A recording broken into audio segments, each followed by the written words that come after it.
Rajya Sabha leaders including JP Nadda and Mallikarjun Kharge discussed changing the Collegium system after semi-burnt currency notes were found at a judge's residence, reigniting calls for judicial appointment reforms. The Supreme Court refused urgent listing of a police seeking an FIR over semi-burnt cash found at Delhi High Court Judge Yashwant Verma's residence as an in-house inquiry committee investigates allegations. Stand-up comedian Kunal Kamra has requested 7 days to respond after being summoned by the Mumbai police for calling Eknath Shinde a traitor and refusing to apologize. The CBI raided former Chhattisgarh CM Bhupesh Bagel's residence in Raipur and Bhilai, seizing approximately Rs 30 lakh in cash linked to an alleged Rs 2100 crore liquor scam. India's GDP grew 105% in decade, reaching $4.3 trillion, with IMF data showing it will surpass Japan by 2025 and Germany by 2027, becoming the third largest global economy. PM Modi along with cabinet ministers and MPs will attend a special screening of the acclaimed historical film Chhawa, depicting Chhatrapati Sambhaji Maharaj's life at Parliament's Bala Yogi Auditorium.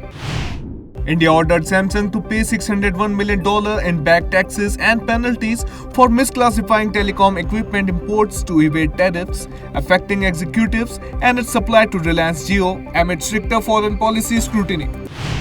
Ex-ED Chief Sanjay Kumar Mishra, known for handling high-profile cases, was appointed to the Economic Advisor Council to the Prime Minister at Secretary rank after ex-chairman Bibek Debroy's demise. AIADMK leader Edapati K. Palaniswamy met Amit Shah in Delhi for the first formal talks on a possible 2026 Tamil Nadu election alliance, with concerns over BJP's leadership and policy controversies. In Karnataka's Chamarajanagar district, a school student's religious remarks during a science exhibition claiming that women wearing burqas would avoid hell sparked widespread criticism after the video went viral, raising concerns about religious messaging in education. UP CM Yogi Adityanath claimed communal riots has stopped since BJP's 2017 rule, stating Muslims are safest among Hindus, but questioned Hindu safety among Muslims, citing attacks on minorities in Bangladesh. The Supreme Court has put a hold on Allahabad High Court ruling that dismissed charges of attempted sexual assault, citing a total lack of sensitivity. Pastor Bajinder Singh's troubles deepen as a woman alleging sexual harassment testified before National Commission for Women with signaled strict action, while he also faces assault charges for slapping a woman and her brother. Sahil, the main accused in Meerut murder case, was attacked by inmates who beat him and pulled his hair. He sustained injuries and was treated at the jail hospital. In Rohtak, Haryana, Hardeep and his friend kidnapped his tenant Jagdeep, a yoga teacher, and buried him alive in a 7-foot deep pit after discovering his affair with Hardeep's wife. Chinese Consul General Xu Wei stated that India and China are in constant discussions to restart direct flights suspended since COVID-19 and border clashes, aiming for early resumption. The Devi Sri Patrakhali Amman temple in Malaysia's Kuala Lumpur, built before Malaysia's independence, is at risk of being replaced by Masjid Madani despite protests from the Hindu community over its relocation. US National Security Advisor Mike Waltz for mistakenly adding journalist Jeffrey Goldberg to a Signal chat discussing Yemen strikes as Trump downplayed concerns, insisting no classified information was shared. US President Donald Trump signaled an executive order requiring proof of citizenship for federal voter registration and mandating ballots be received by election day, with non-compliant states risking loss of federal funding.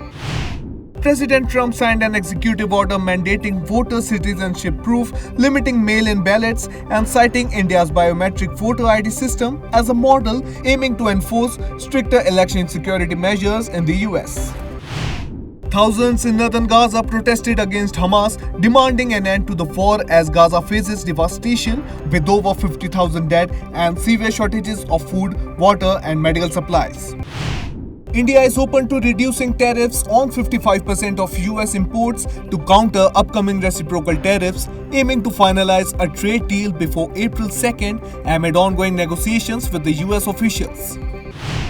India and China held working mechanism for consultation and coordination talks in Beijing, discussing trans-border rivers, Kailash Mansarovar pilgrimage and border management as a part of efforts to normalize ties after last year's Ladakh standoff resolution.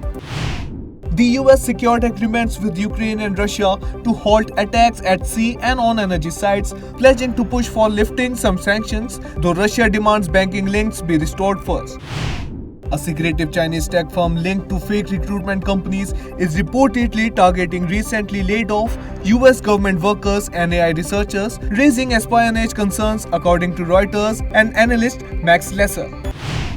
A woman, reportedly Indian, was brutally assaulted at a Calgary station. As bystanders watched silently, the attacker was arrested within 30 minutes, but the video sparked outrage and racism accusations online.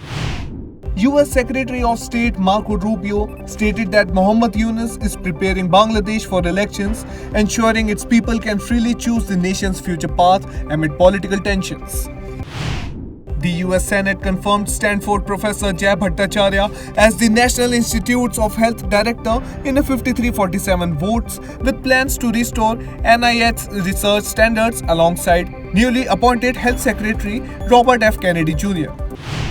In their opening IPL 2025 match at the Narendra Modi Stadium, Punjab Kings outclassed Gujarat Titans, securing a thrilling 11-run victory and improving their head-to-head record in the rivalry.